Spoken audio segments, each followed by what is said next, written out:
2 weeks ago, in my Terror Birds Were a Real Thing video, I made the comment, and since it didn't have any particularly large mammals at the time, and still kind of doesn't if we consider jaguars to be medium sized and all, just ignore Pablo Escobar's hippos, I just left it there without any further explanation because terror birds and not a drug kingpin's pets were the focus of the video. But I think it's worth a further look at the hippos. How did hippopotami, which are enormous and temperamental on the best of days, wind up on a continent on the other side of the Atlantic Ocean? And how much of a problem is them being there causing? The story of Pablo Escobar's hippos began in 1976 when the Medellin drug cartel was formed. They were the primary supplier of a certain powdery white substance to most of the Western Hemisphere for the better part of a decade and a half until Escobar's death in 1993. Thanks in no small part to hair metal bands Yuppies and the movie Scarface, nose candy trafficking became absurdly profitable in the 1980s. At one point, Pablo Escobar's net worth was estimated at $30 billion, which translates to about $80 billion in 2025 money. To put that into perspective, there are currently only a total of 20 people or families on Earth with a higher estimated value than that. Escobar was once quoted as saying, "Look, I'm not a rich man. I'm a poor man with money." But he was rolling deep enough to basically buy whatever he wanted within reason. And occasionally, he would make purchases that weren't what we'd classically think of as reasonable. Escobar had an estate built called Hacienda Nápoles, which had, amongst other things, a zoo. The zoo had most of the standard animals you'd expect, such as zebras, giraffes, kangaroos, rhinos, etc. It also had hippos, 4 of them to be exact.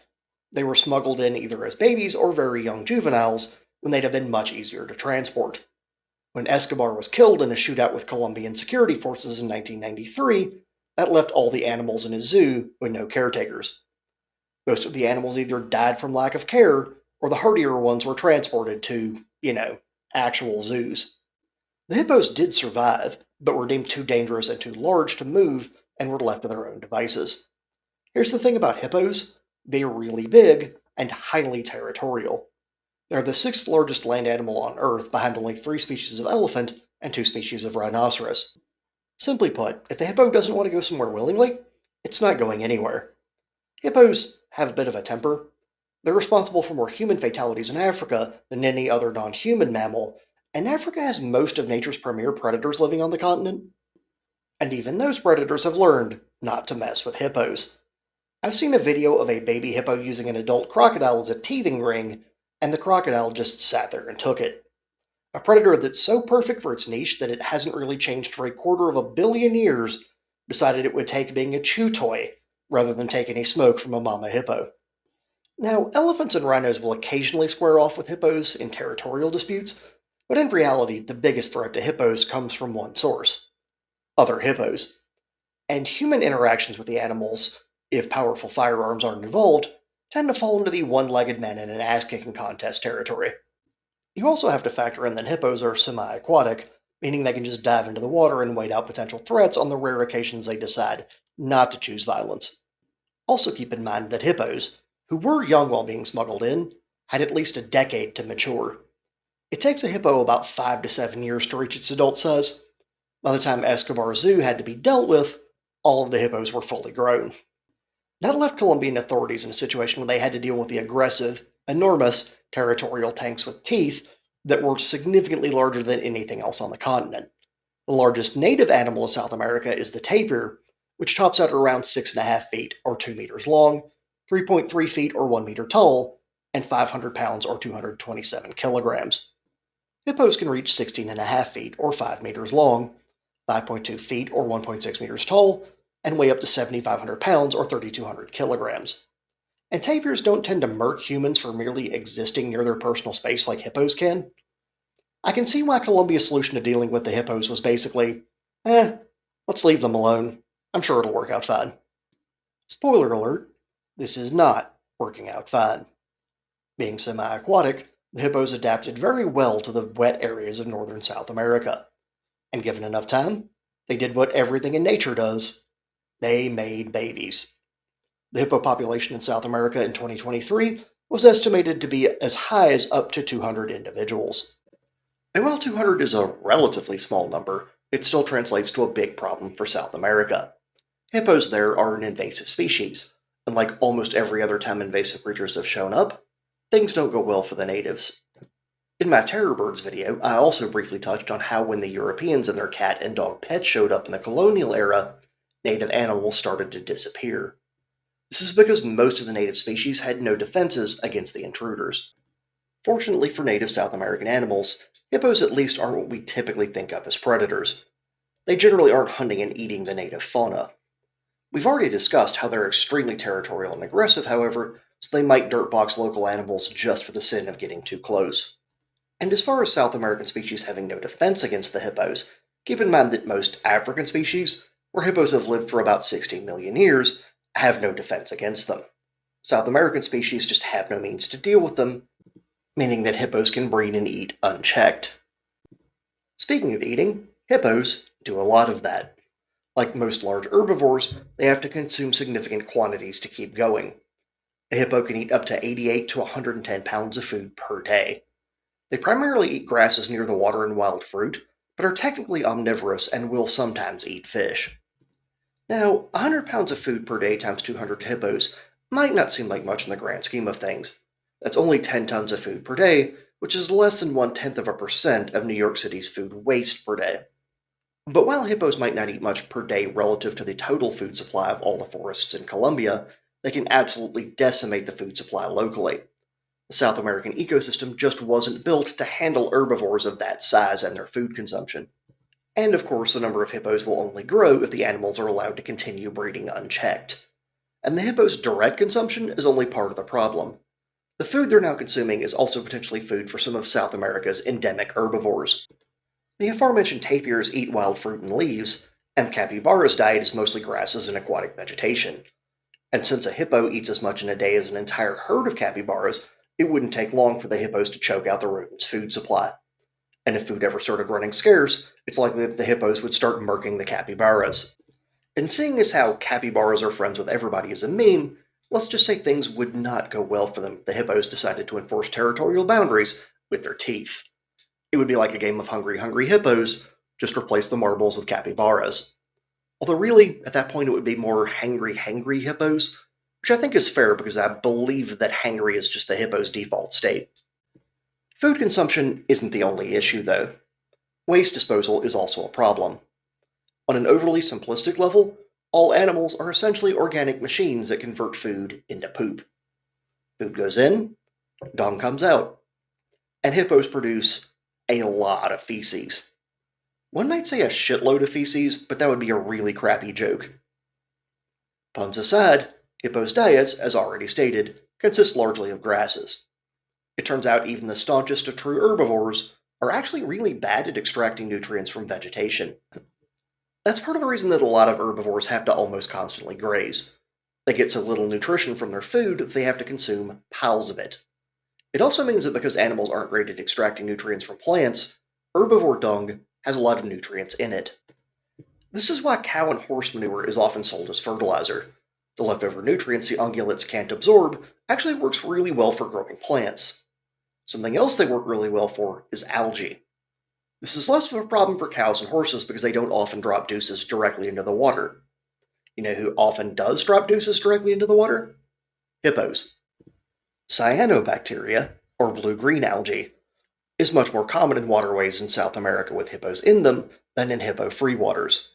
According to Jonathan Shuren, a biologist from the University of California at San Diego, who was part of a team conducting a 2-year study on the impact of hippos to the local environment, excess cyanobacteria in the water, quote, can lead to problems like eutrophication or excess algae production that can lead to harmful algal blooms similar to red tides.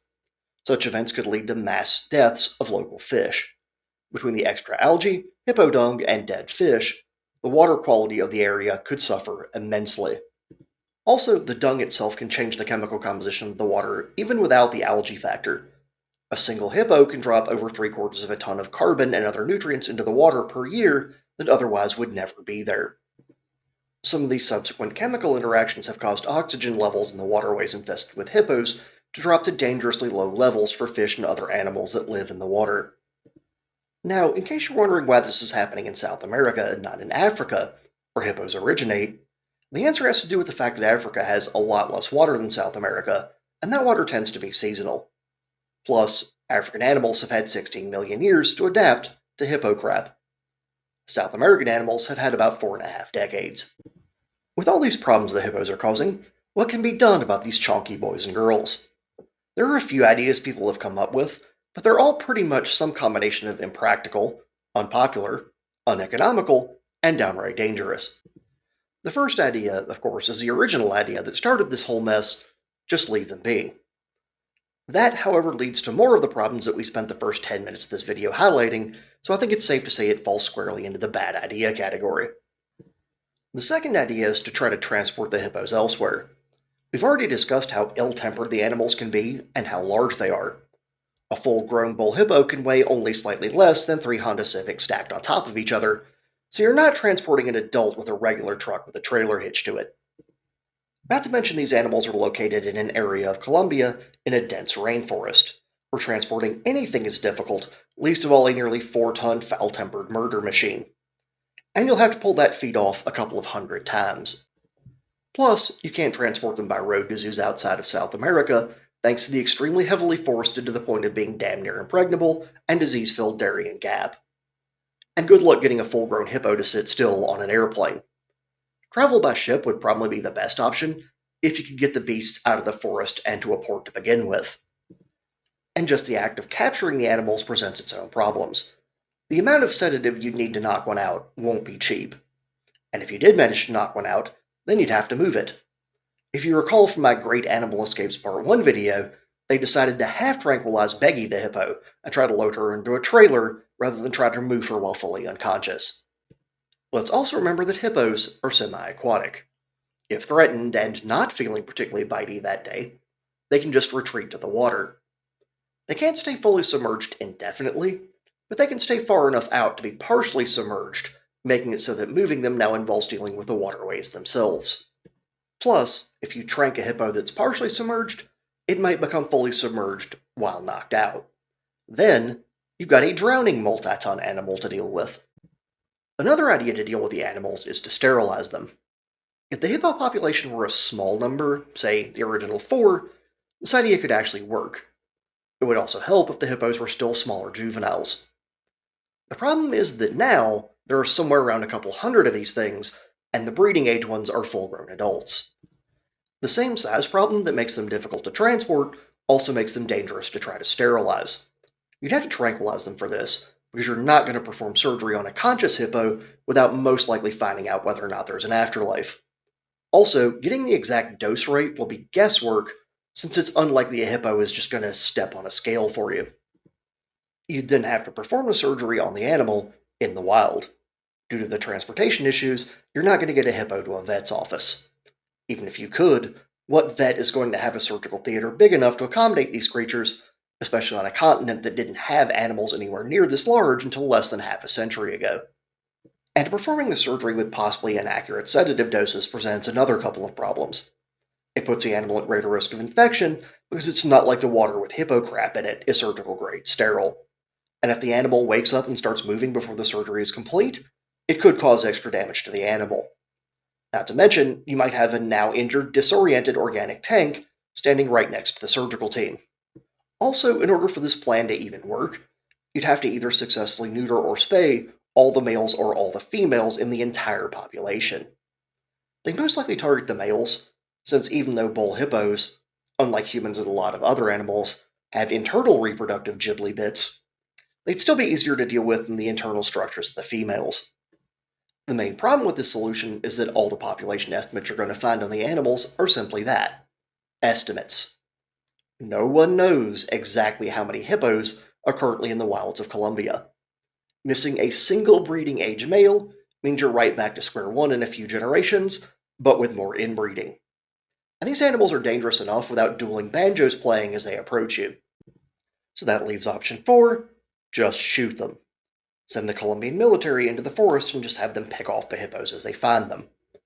This is a highly politically toxic solution, though, because hippos have a reputation for being adorable despite how aggressive they are. In fact, in 2009, soldiers had helped corner a bull hippo nicknamed Pepe, who had been menacing local farmers and fishermen. Two hunters with high-powered rifles then downed Pepe. The soldiers had the brilliant idea to pose with Pepe's carcass, and the pictures got out in the media. This sparked an international outcry about the death of the animal. Any such plan to hunt the rest of the hippos would suffer the same fate, about 200 times over. Of course, like with the sterilization plan, the hippopotamicide plan only works if they get all of them. And again, they don't even know how many of them there are to get. It's entirely possible that you'd have to emulate the movie The Purge every decade or so, but only for hippos. And every time it happened, there would be the same outrage from animal rights activists worldwide. So, literally none of the options for how to deal with the hippos is actually a good idea. This is one of those moments in life where we have no good options, so we can only pick from the best bad option. And which of these is the best bad option? Seeing as how I'm neither Colombian nor a hippo, I don't feel qualified to answer that question. And there we have it, the tale of Pablo Escobar's hippos. If you like this video, or have ideas for a fifth option for dealing with them, which are probably badly needed if we're being honest, feel free to like, comment on, or share the video, and subscribe to the channel. And don't forget to ring the notification bell for more weekly content. As always, thanks for watching.